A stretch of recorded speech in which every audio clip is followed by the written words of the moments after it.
दासा आज हमरा पता चल प्रेम के भाषा होते रोते मिले हमसे आइल बड़ी।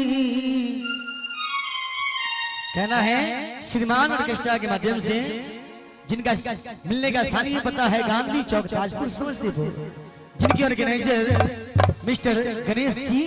और कहना है हमर जाना आज हरदी से रंगाइल बाटे पगली के भइल बाटे पागल के दासा आज हमारा पता चल प्रेम के भाषा।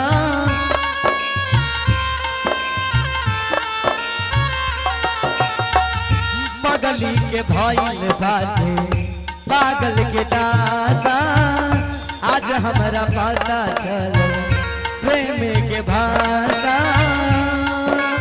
रोते रोते मिले हमसे आइल बारी, रोते रोते मिले हमसे आइल बारी। हमर जान आज हरदी से रंगाइल बाटे, हमर जान आज हरदी से रंगाइल बाटे।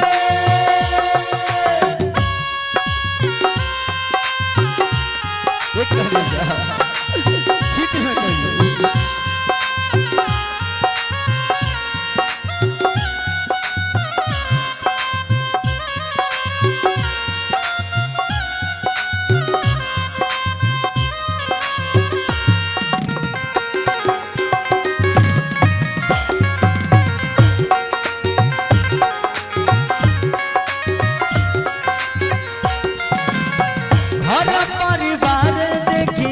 खोजत हुई वही जा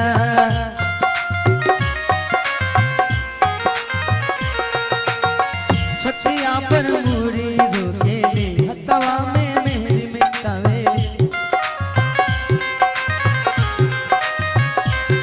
छठिया पर मुरी रोबतरी हतवा के मेहरी में कावे इत हमारे समझावे